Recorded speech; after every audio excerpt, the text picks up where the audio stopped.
Hi all. Here are some of the important questions from the chapter Principle of Mathematical Induction. When you practice these questions and similar questions, you can solve almost all questions from this chapter in your exam. Here is the question. You need to prove the given statement using Principle of Mathematical Induction. The first question is 1 plus 3 plus 3 square plus etc. plus 3 raised to n minus 1 equal to 3 raised to n minus 1 by 2. You need to prove this statement using principle of mathematical induction. For these types of question, there are 4 steps to solve these types of question. The step 1 in principle of mathematical induction is you need to label the given statement as P of n. In step 2, you need to prove P of 1 is true. Similarly, you can prove P of 2, P of 3, etc. are also true. Then, in next step, you need to assume P of k is true. That is, for k, instead of n, for some integer k, you need to assume the given statement is true. Then, using that P of k, you need to prove P of k plus 1 is true. Then you can generalize that the given statement is true for all n. Here we need to put the given statement as P of n. That is the first step. Now in second step we need to prove P of 1 is true. For that put n as 1. Then what is LHS of this P of n? P of 1 is here LHS is 1. That is, we substitute n as 1. Then, what is RHS of this statement? Just substitute n as 1. That is, 3 raised to 1 minus 1 by 2.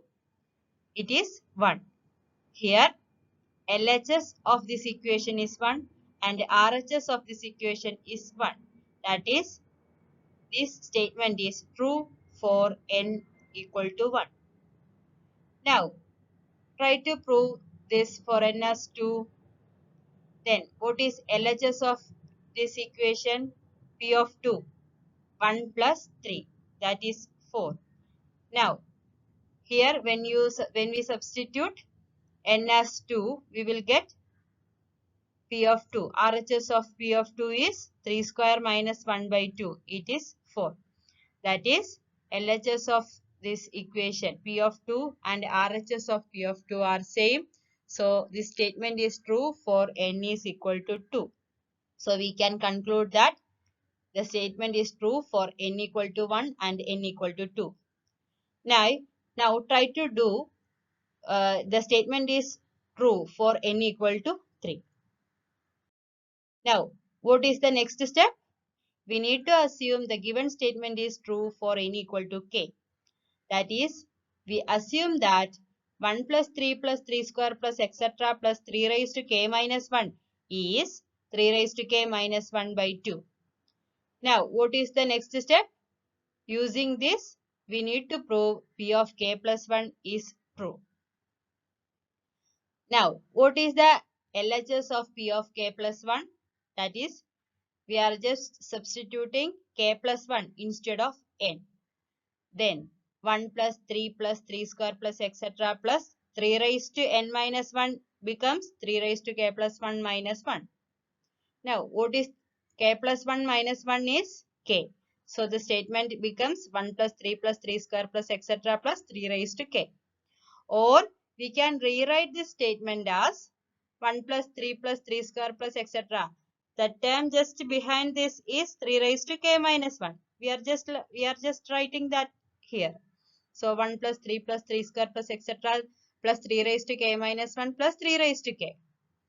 Now, but we know that 1 plus 3 square plus etc. plus 3 raised to k minus 1 is 3 raised to k minus 1 by 2 by our assumption.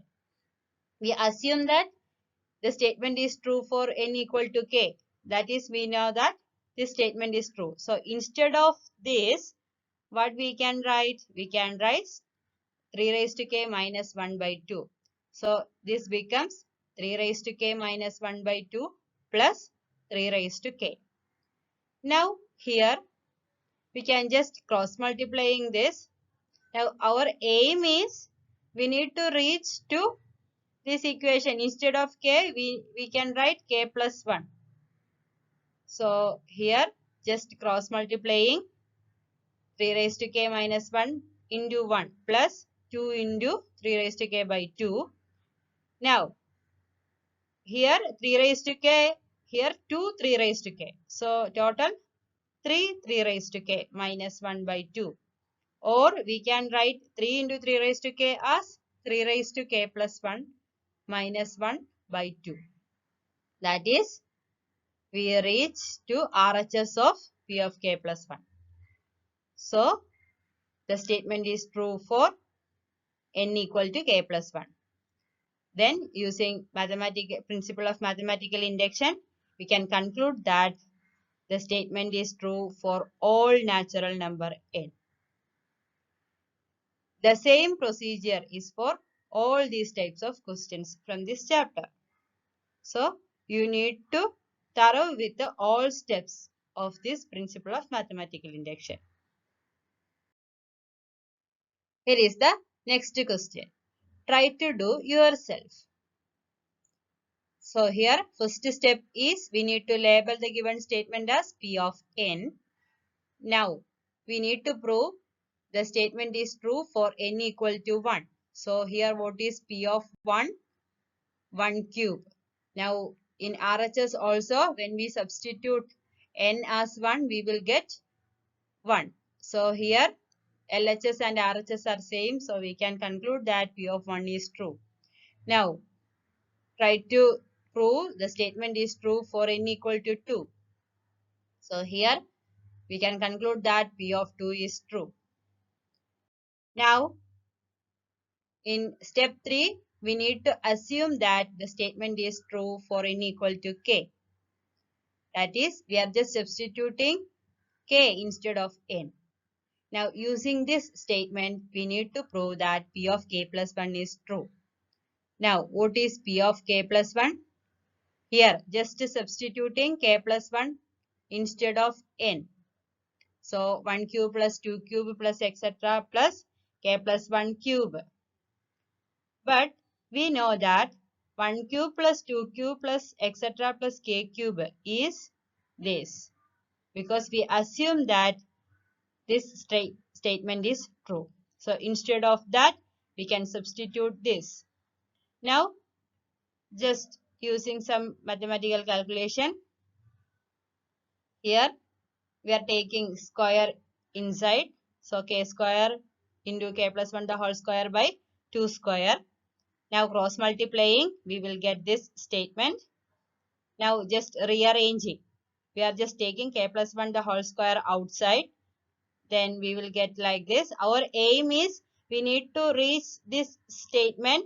Instead of k, we can write k plus 1. So our aim is to reach that step. Now just rearranging, we will get like this. So here we will get k plus 1, k plus 2 the whole square. Actually k plus 2 is k plus 1 plus 1. Now what is RHS of P of k plus 1? Just substituting k plus 1 instead of that. So we got here LHS of P of k plus 1 and RHS of P of k plus 1 are same. So we can conclude that P of k plus 1 is true. Then by using the principle of mathematical induction, we can say that the given statement P of n is true for all natural number n. There is another question. We need to prove that 41 raised to n minus 14 raised to n is a multiple of 27. That is, this statement is true for all natural number n. When we take any n, we can prove this. Now, what is step 1? We need to label P of n. Now, in step 2, we need to prove P of 1 is true. That is, just put 1 instead of n. Then we will get 27. We know that 27 is a multiple of 27. 27 into 1 is 27. So, the statement is true for n equal to 1. Now, for n equal to 2, 41 square minus 14 square. That is also a multiple of 27. So, we can say that P of 2 is also true. Now, try to do the same for n equal to 3. Now, we assume that P of k is true. That is, we assume that 41 raised to k minus 14 raised to k is a multiple of 27. That is, this quantity is a multiple of 27. We assume that this statement is true. Now, we need to prove that P of k plus 1 is true. That is, we need to prove that 41 raised to k plus 1 minus 14 raised to k plus 1 is a multiple of 27. For that, we are just rearranging the given quantities and we just add this quantity and just subtract it. Here plus and minus. So actually we are adding 0 to this quantity. So there exists no value change for this.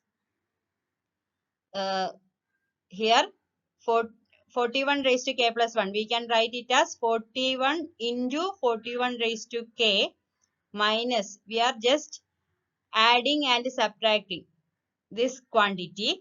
Then 14 raised to k plus 1. We can write this as minus 14 raised to k into 40. Now we are just taking 41 outside. Then we will get like this.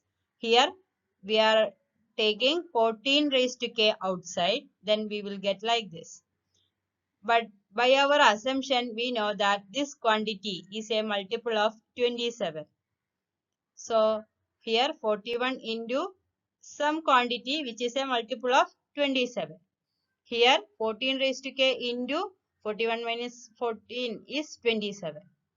So this quantity is a multiple of 27 and this quantity is a multiple of 27. So we can conclude that this quantity, the total quantity, we don't know what is the quantity, but we know that this quantity is a multiple of 27. That is, we can conclude that P of k plus 1 is true. We assume that for n equal to k, the given statement is true and we reach to the conclusion that P of k plus 1 is also true. So, we can say that the given statement is true for all natural number n. So, with the help of principle of mathematical induction, we prove that this statement, this quantity is a multiple of 27. Here is a similar question. Try to do yourself. Pause the video and try to do yourself. Here, first we need to assume that the given here we need to put P of n as the given statement. Now, what is P of 1? We need to prove that P of 1 is true. For that, P of 1 is just putting 1 instead of n. So, we will get 10 raised to 2 into 1 minus 1 plus 1 equal to 11. And this 11 is a multiple of 11. That is 11 is divisible by 11. So, P of 1 is true. Now, what is P of 2? P of 2. This quantity is also a multiple of 11. That is, this quantity is divisible by 11. So, P of 2 is true. Now, we assume that the statement is true for n equal to k. That is, we assume that 10 raised to 2k minus 1 plus 1 is divisible by 11. That is, this quantity is multiple of 11. Now, we need to prove that P of k plus 1 is true. That is, we need to prove that 10 raised to 2 into k plus 1 minus 1 plus 1 is divisible by 11. Or, we need to prove that this quantity is multiple of 11. For that, 10 raised to 2k plus 1 plus 1. Here, just opening this bracket, we will get like this. Now we are just adding and subtracting 10 square, because we can, when we add 10 square, we can take 10 square outside. So within the bracket we will get like this, because we know that this quantity is a multiple of 11. Now the remaining is minus 99. So we will get like this, 10 square into multiple of 11 minus 99 is 9 into 11. Now this quantity is a multiple of 11 and this quantity is multiple of 11. That is, the total quantity is multiple of 11. That is, this quantity is divisible by 11. That is, we prove that the statement is true for n equal to k plus 1. That is, using principle of mathematical induction, we prove that the given statement is true for all values of n. So in your exam, when you write these steps and you try to prove this, you will get almost more than half marks in your exam. Now, practice more questions. Then only you can solve these types of questions in exam hall. So, practice more questions. Now, thank you all.